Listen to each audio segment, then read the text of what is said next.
Welcome to the Agency Initiative podcast hosted by Kristen Cavanaugh and Mike Randolph. Authentic people, courageous stories. This podcast is sponsored by the Agency Initiative with the intention of building agency for the moments that matter. For more information about the Agency Initiative and to start your journey, check out www.agency-initiative.com. Hi all, welcome back to the second episode of the Agency Initiative podcast. I'm your host, Mike Randolph, and joining me today again is Kristen Cavanaugh, founder and leader of the Agency Initiative. Hey, Kristen. Hey, everybody. Welcome back.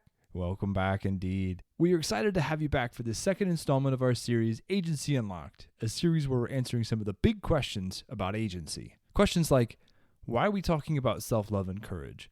Why does authenticity matter? And how rooting the process of intentional decision-making in your personal values shapes your leadership. This episode is called Starting with Agency because we're going to dive further into the founding concept agency. We're beginning our leadership journey with agency. It's a part of our organizational name, but we didn't start with just a name. Kristen, why did we start with agency? That's a great question. It took us a while to get there.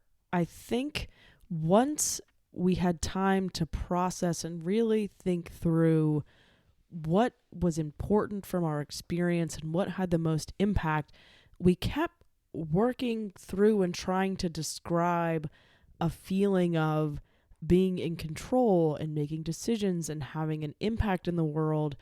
And agency kept coming up for us, but I think it took us a while to really land on what we were thinking about and what it meant and the impact and the role that it really played in our work together.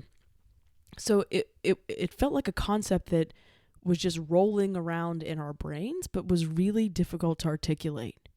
Yeah, we had so many conversations around, okay, in this moment, what can we do to make a positive impact? In this moment, what can we do to stay true to who we were, but also navigate the really challenging headwinds that we were facing, from a number of different directions. Again, folks who are senior leaders are going to recognize this right away. You can influence, but you can't always be in control of the situation. And so this is something that we had to come to terms with in our position, what it was that we could influence, what it was that we could do to make the experience better for those around us, but also to also be able to live with those decisions at the end of the night.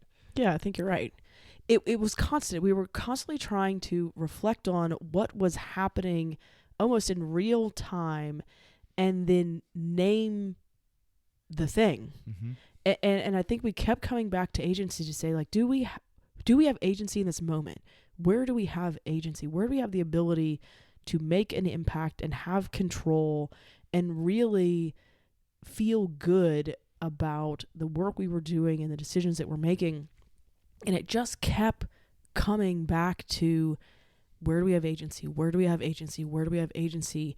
And how do we exercise agency in those moments to have the greatest impact for the greatest number of people?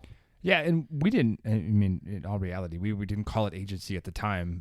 That's something that as we processed almost after the fact, as we were getting ready for your speech at USC, that was really where the concept of agency came into focus. So agency as a term really was a secondary or a byproduct of the experience that we had. Yeah, that's right. I mean, I think, if you remember when we were writing the speech and Julie was working with us, and she said, Kristen, like, I have to tell you, it wasn't until we started working on this that I've heard the word agency, and I got to be honest with you, I didn't know what it means. And I think that is true for a lot of people. Yeah. Agency seems to be one of those terms that folks throw around, but people are never really willing to say, I don't know what that is. I don't know what it means. I don't know what it looks like. And I think in some sense, you're right, that was the case for us. We had the descriptions, we had the feelings, we had the understanding about the experience, but we didn't have the word and our working definition for what it really meant for us and what it means for us going forward. All right, that's a great segue, though. Look, what is it, though? What is that definition? So where we landed was value-based decision-making in the moments that matter. And all of those words are intentional. Value-based because we want leaders to come to terms with the decisions they're making and feel a personal connection to those decisions and be able to live with them because they are rooted in that personal experience and authenticity and the things that make a person unique. Decision making, because that's what this is. Agency is really about these decisions that leaders have to make on a day-to-day basis that have impact on their own lives and on the people around them, and to really think about the intentionality in the decision making, the consequences of the decision making, but really nailing down those moments that you are a leader is able to make a decision that makes an impact one way or the other on people or the environment around them. And then the moments that matter, because we really want to focus on the most critical moments. And we talk about this a lot in the speech, but I don't think people realize how often that happens. Yeah. And you think that it has to be these big consequential moments in your life when really you have these moments that matter every single day if you only stop to take a look and recognize when they present themselves. Yeah, and I think that's really why we're so adamant about this being a practice, this being a discipline that people follow, that leaders follow, because a leader's going to have to exercise this muscle every single day in big and small moments. And it's only in that practice that they're going to be able to call back to their values on a consistent basis, where their decisions, regardless of the size of the decision, are still going to be a reflection of their values. Whether that's a decision about maybe new personnel that they're going to have to hire, an organizational change that they're going to have to make, or a new direction that they're going to have to communicate to their teams, leaders are going to have to make a choice. And that's why we're here. We want to prepare leaders to be better equipped to meet those moments that matter, and we think that that's through agency. Obviously we have our own definition of agency, and we landed on that after a long process of self-reflection and asking ourselves a bunch of questions. But the initial definitions of agency we saw really focused on the concept of power, power to make your own decisions. And that's where we want to spend some time today, and how breaking down the concept of power got us to our definition of agency. And so we started with just simply asking ourselves, what is power? And when we were researching for the segment, we found a couple different ways to look at power. There's a common definition of power, which is just the ability to do something or undergo something. There's a social definition with the ability to coerce or influence or affect or control. There's a physical definition of power, which is, a force or a strength. And then there's a meta definition of power as well, being in power or the powers that be. And so when we looked at agency as an initial definition, the ability to, or the power to make your own choices, it really started referring to that social component, but there's also that physical component. We'll get into that a little bit later as part of the podcast. Let's pose the question: what is the role of power in decision making? Like, what is that? What role does power play in decision making? Yeah, I think this is one of the uncomfortable truths about agency and about leadership. There is a power component. And a lot of times people don't want to discuss or recognize the role that power plays in leadership because it has been given such a negative connotation, and people don't want to think about being powerful, or that might say something about them, either wanting power or exercising power. But I think that there are a lot of different definitions of power and what it looks like, and different constructs. The way that I look at it, I kind of think about it in political terms, Mm-hmm. Soft power versus hard power, right? So soft power doesn't mean, and that can kind of be looked at as like the carrot and the stick, Sure, right? Sure. And so when I think about power, I think about it from that lens as soft power, and how you influence and how you come from a place of values, and how you're really trying to bring people along with you on a journey versus hard power or the stick of like coercing somebody Sure. to do the thing that you want them to do. And I think that there's room for both. There's certainly in politics and diplomacy, like there's room for both.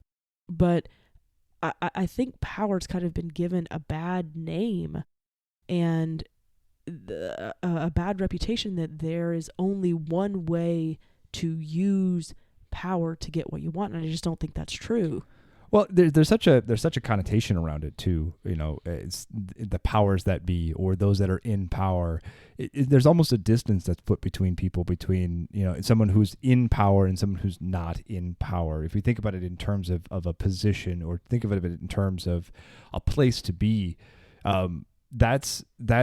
that almost puts distance when, again, you think about those that have and don't have power. Those that don't have power are at a disadvantage, or at some form of distance from those that have power. And that's really challenging to try to overcome when you're talking about leadership, or talking about leadership in even like a corporate environment, even in a business setting. Like that's there.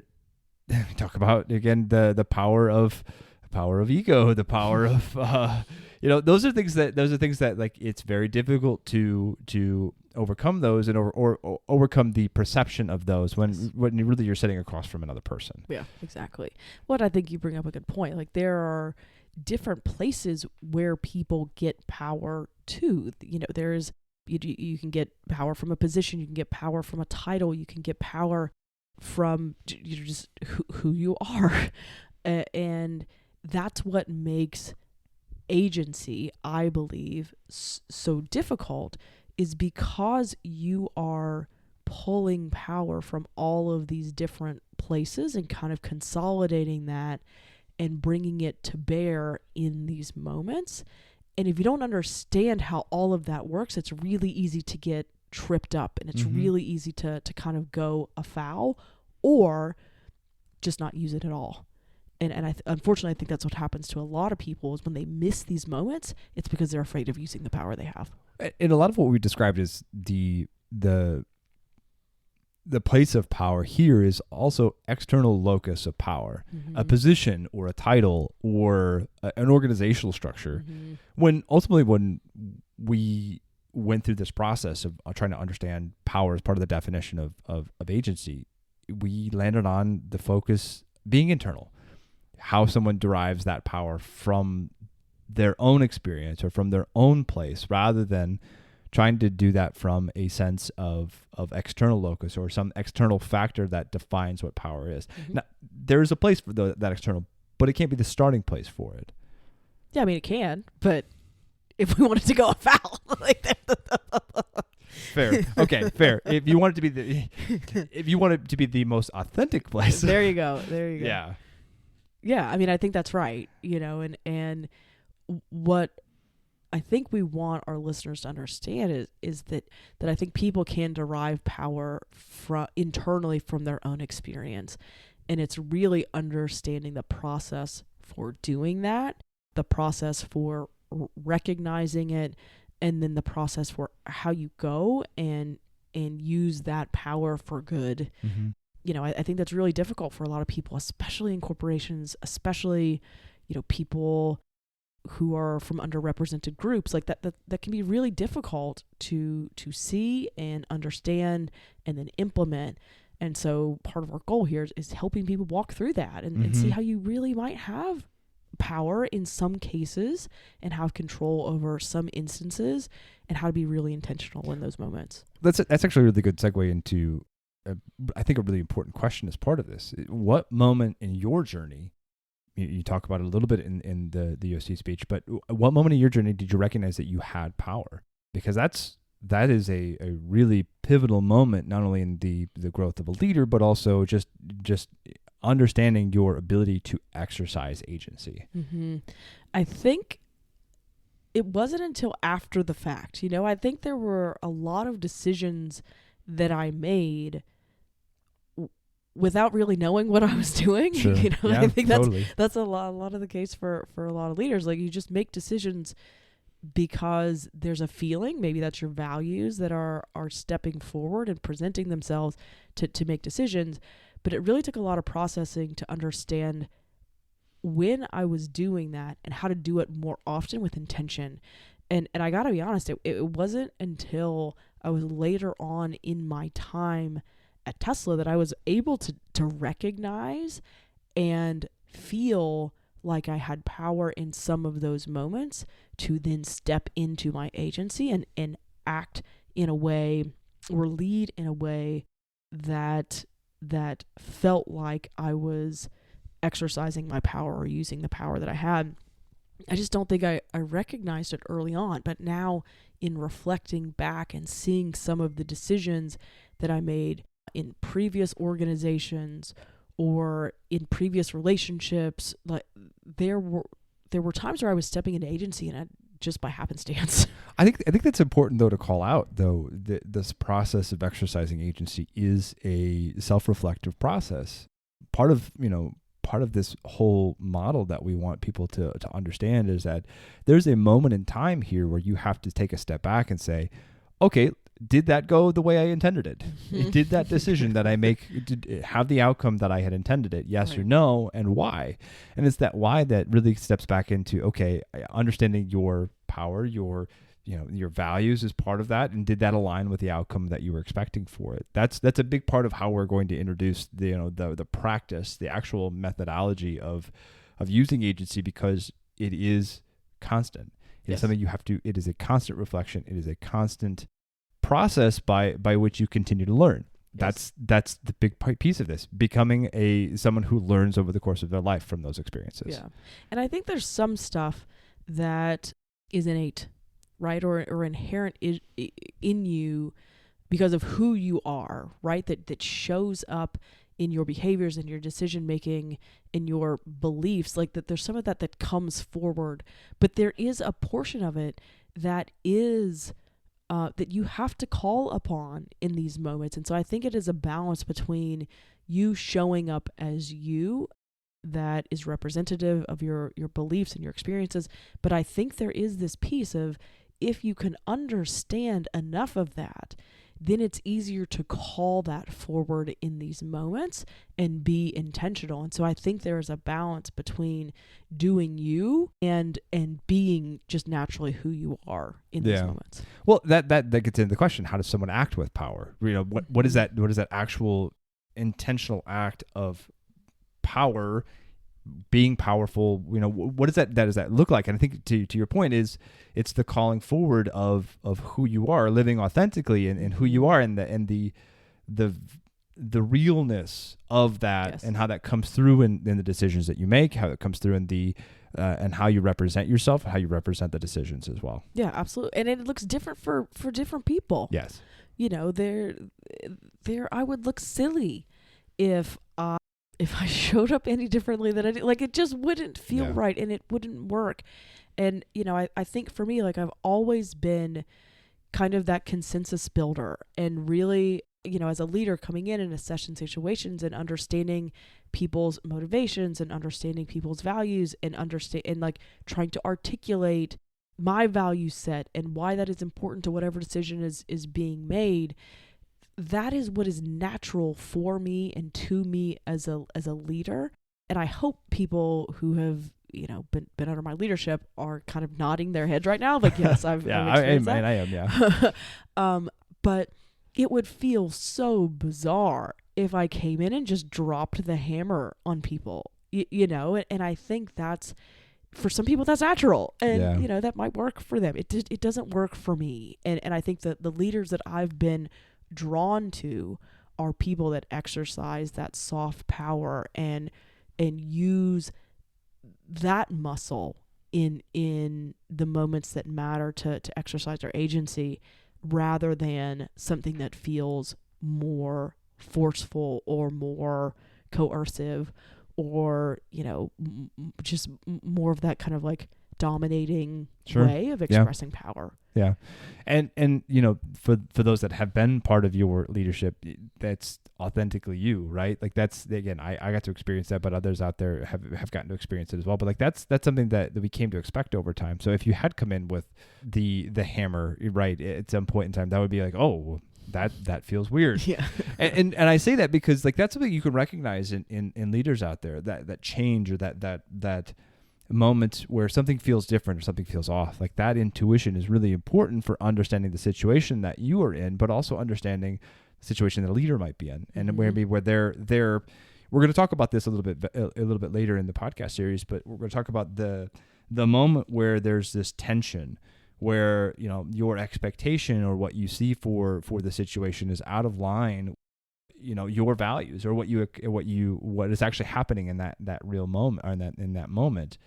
That's a flag. That's something that you can say like, oh, this is not what I expect. This is not what I need now, and I can do something about that, or I recognize that something needs to be done in that situation, or something is out of line in that situation. Absolutely. And leaders are put in that position every single day. Yeah. And I think that's what a lot of folks don't understand or fail to give enough credence to about business. You're put in these positions every single day where you have to decide, is this aligned or is it out of alignment with my values? And what am I going to do about it? And I think people also underestimate how difficult that is to show up as your authentic self in moments of conflict, and how to navigate and how you wrestle with that and how you reflect on it and make decisions that help you sleep at night, and decisions that you have to live with for the rest of your life. I think a lot of times people just get overrun in those, the leaders get overrun in those times, and because the nature of work or the workplace is moving so quickly that they don't have time to process what is actually happening and the decisions that need to be made in these moments until it's too late and you realize that it's crossed some lines that just don't feel right. Well, I think one of those situations that leaders face a lot of times is change. Like that's something that I know we faced a tremendous amount. Things like organizational changes or leadership changes. Those are moments where you have to process really quickly and have to, as a leader, then turn around and say, okay, here's the message. And that has to come through for it to be successful or for it to be perceived as successful. Your teams have to feel like that's authentic coming from you. Yes. That message of change is authentic coming from you. And it's some of the moments where I was not authentic in that, my team was able to see right through it. They're like, that's BS. But like, that's something that like, I think is a real practical example, at least for navigating, this decision-making is how you show up authentically in moments of change or in moments where you're having to deliver some type of difficult message. Right. Yeah. I mean, yeah, I think about that a lot. Right. And like, there were times where you can over communicate, right? Of course. And that's not helpful. And then there are times where you can under communicate and that's not helpful. And so it's really finding that path for yourself that is in alignment, and the path that the people under your charge will feel is also aligned with you, but also gets the job done. And I think that's it, is like, sometimes it's just there is no win. And you have to get a job done. But I think there's a way that you can do that with grace, and a way that you can do that with compassion, where there's always room for that. Yes, no matter always. What the job is that needs to be done. And if you can stay true to that, then that authenticity comes through, and people might understand a little bit more the situation that you're in, and that you've taken that care to at least try to navigate a really difficult situation. Yeah. Well, and I think modeling is a really important thing. So seeing leaders who do that really well, seeing leaders that, again, give you those positive experiences. And I know that you always try to model for us, but I'm curious for you, like what was either growing up or throughout your professional career, who have you seen as like the people that would be examples of people who can navigate power successfully in a leadership role? I mean, everybody that knows me knows that this is my go-to person. Barack Obama has always been someone that I have looked to as an aspiration to lead like him. I think with the calmness, but he shows a sense of calmness, but also like the sense of gravity for a situation, and a sense of just his essence and who he is. He brings all of that to the table and can take a moment that could feel crushing, but also give you hope about it, and make you feel that it is bearable, and make you feel that we are together on the same team trying to get through a difficult time or a difficult situation. And I feel like I've always tried to model my leadership after him, to show up with grace and compassion, but also make no mistake about decisions, the finality of decisions that I'm making. Sure. And that's always been the person I've looked to and tried to model my leadership after. There's one thing that strikes me about him, and again, I'm sure this has been chronicled elsewhere, but I never got a sense that he was putting on a show in his leadership, that he was putting on a show when he made decisions. Like, sure, there's an element of the right message. There's always an element of making sure you're delivering the right message in the time, but it was never inauthentic. It was never something that I felt like, yeah, that's bullshit. Right. That's something that, like, he always seemed to me to be someone who was delivering an authentic message, and I got that sense from him, and it was comforting. Right. It was comforting in that moment that he would be delivering the tough messages, right? But like, it would be something that I was like, okay, I can tell. Again, this is an 8 sense.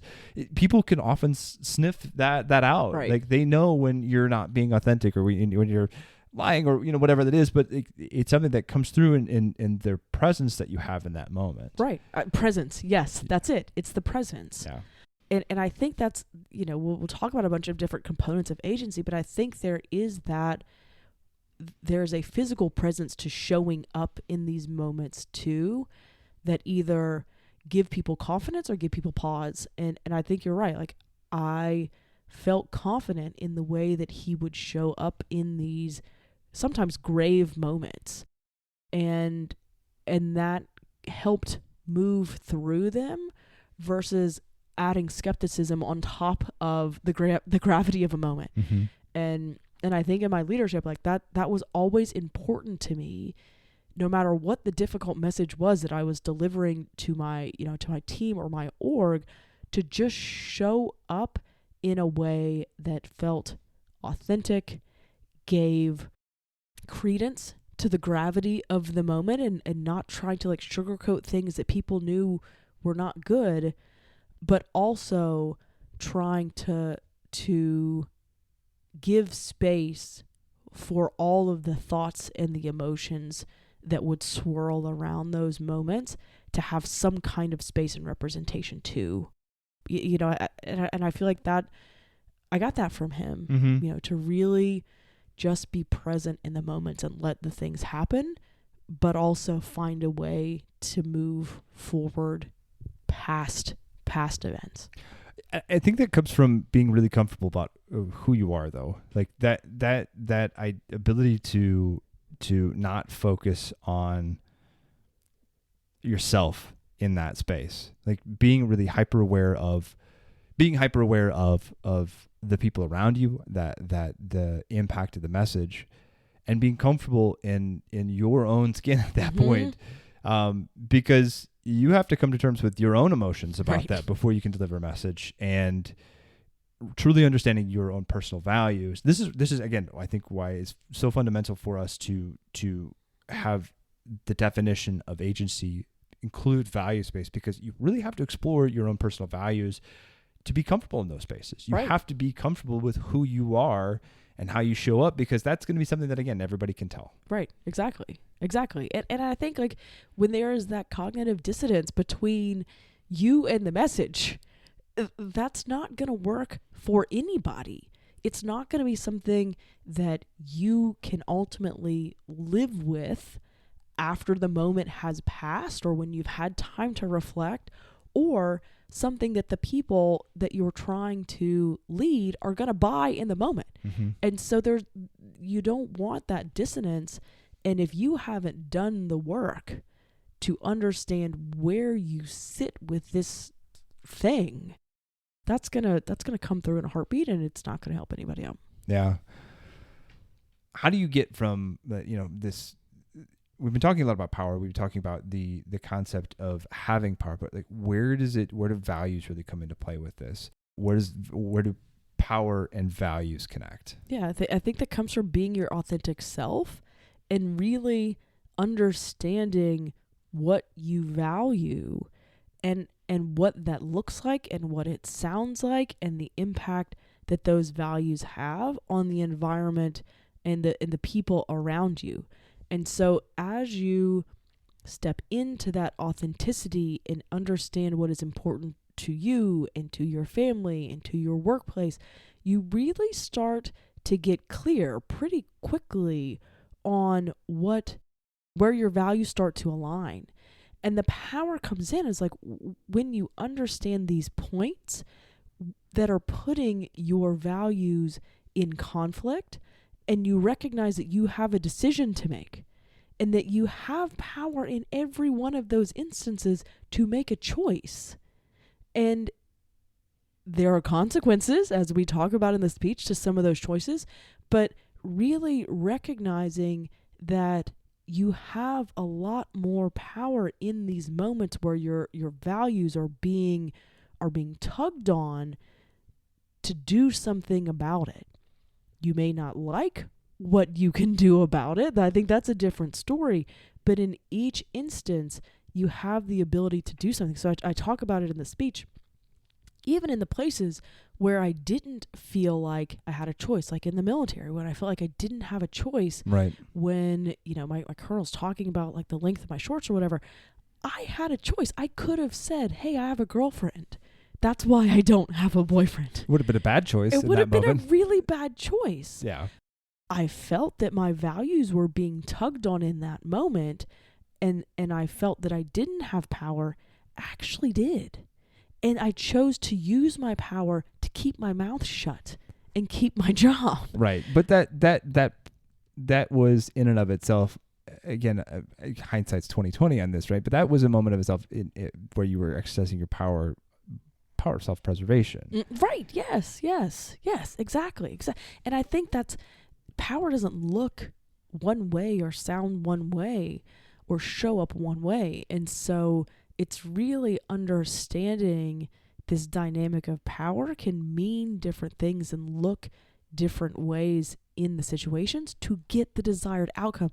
The desired outcome in that sense was to keep my job. Yeah, and to not get court-martialed also. Right. not just keep your job, but also not get court-martialed as well. Right, exactly. And I think, if I look in the other moments that I talked about in the speech, the second one where, my boss said that he liked me better before he knew I was black, like I understood that I had power to make a decision in that moment. And so I did. I quit, which I could have done in the military, but I chose not to. But in this case, it felt like a self-preservation decision to leave a situation that felt uncomfortable, but I also had to face those consequences. And so I think in each of these cases, you can make decisions. You have power. You might use it for different reasons depending on the circumstance, and that's okay. But you have to live with it. I had to live with every decision I made and the impact that would have on my life going forward. Yeah, and I think to that point, you didn't start really thinking about it in those terms until much later. Right. No. And I think that's the whole point of the work that we're trying to do here. How do we help people recognize that earlier on in their career? How do we help them recognize these moments that have impact more quickly and help them understand their values? And when they find themselves in those conflict situations, how to make decisions that feel right, that get the impact that they want as quickly as possible. Well, that's the key piece for that too, is that, in the example you provide for, your colonel, that was a split second decision that you had to make. And of Mhm. course, the consequences of that really made that much easier for you to make that decision in that moment. And your training also, again, is part of it. But later in life, again, coming back to whether you're going to quit, coming back to how you're going to show up at Tesla, like those are decisions that you have to be really intentional about, but also how quickly you get to that is really important, because this is a situation that people are going to be faced with almost daily. Right. I think about all the people who are looking for jobs currently. Mm-hmm. And one of the things that, that I talk about in the speech too is showing up authentically from moment one, and that meant interview one. And so folks have to decide, and I think a lot of people are questioning what they truly value right now about work That's and true. the workplace. Yeah. And so people have to decide what that looks like and sounds like in interviews, and the questions that they ask in interviews to show up authentically. What set of values are folks using? Yeah.